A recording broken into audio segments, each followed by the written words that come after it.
Fix your eyes, look ahead. My name is Ambassador Amobi, and you're watching This is Dipo.com. Mrs. Satu, you are welcome to This is Dipo.com. Thank you. Can you please introduce yourself to the viewers?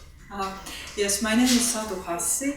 I'm currently a member of European Parliament, representing there Finland and the Greens.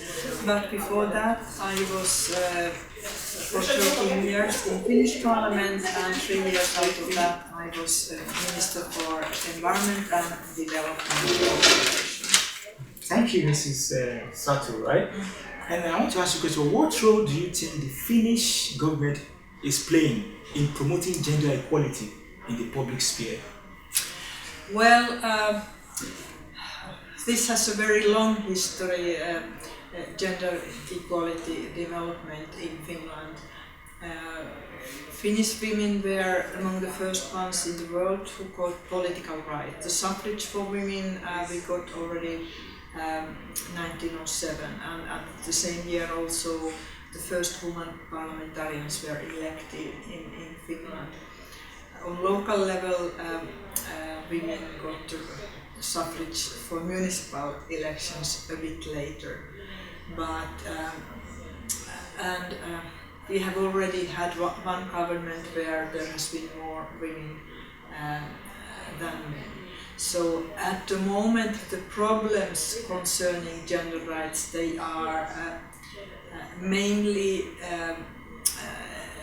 that there's still the fact that in most organizations men are overrepresented in the top of the hierarchy. Okay. Although the women have since the 70s been actually more educated than Finnish men, and also that for the same job still or the job of like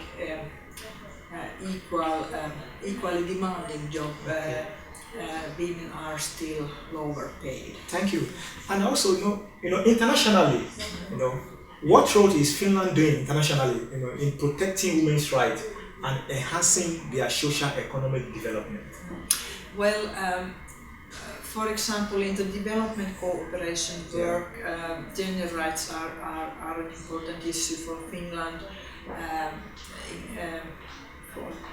For example,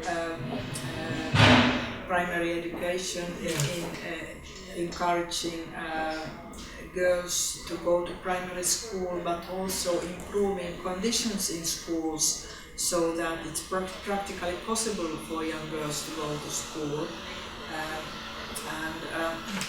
So quite simple practical issues like, for example, the lack of decent toilets in the schools can be practical obstacles for girls. Thank you. So now, okay, may I continue? Okay. Also sexual and reproductive rights and education and services. That's an important issue which Finland is trying to promote via our development cooperation.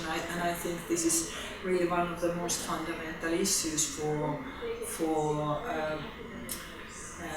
creating the real possibilities for women to use their capacity in professional life and for the benefit of the whole society. Thank you very much, Mrs. Satu. What a brilliant response from you.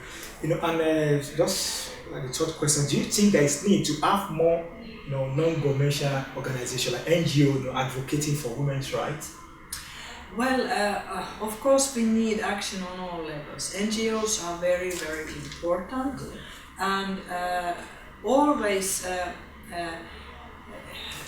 the things advance the fastest way when there is both a grassroots level NGO activity, but also demand on the level of political decision making, politicians demanding the same, etc. So normally that's the fastest way to advance these issues. That's good. Now, what role do you think the technology can play? I mean, the new media can play in educating the entire public about women's rights in the society? the simple fact that the new media gives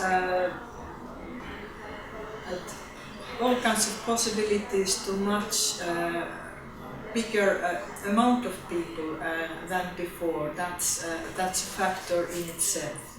For example, you even can have cell phones and laptops and tablet computers in villages where there is no electricity grid.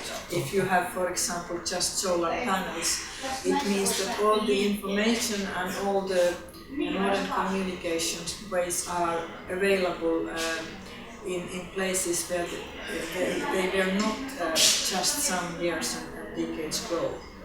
And one of the final questions that, what do you think what role do you think the Finnish government can play in the empowerment of African women in Finland? Well, education, I think it's one of the key issues, and well, I have understood it's one of the basic problems is that many immigrant women do not yet get an adequate language education, for example, and especially if they mainly stay at home and take care of their children, also their daily activities don't enough develop their language. So I think that in the policies with which we work in order to integrate the immigrants to the Finnish society, I think that special attention needs to be paid to women and to ensure as the first issue that they get an adequate language education. Okay. Before we end this interview, what advice do you have for the women in the society? Well, believe in yourself. So that they should believe, they should have the confidence. Yeah. That they Yeah.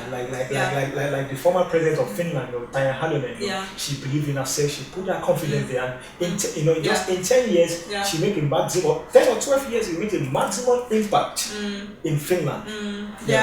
Yeah, and if you don't believe in yourself, then nobody else believes in yourself.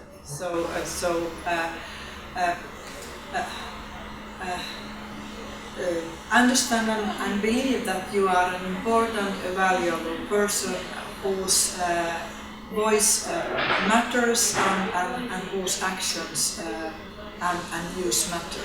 Okay. Thank you, Mrs. Satu, on behalf of This Is Deeper. Thank you, really appreciate you coming here and giving your time for the interview. Really appreciate it. Thank you very much. Lends another light to the city light.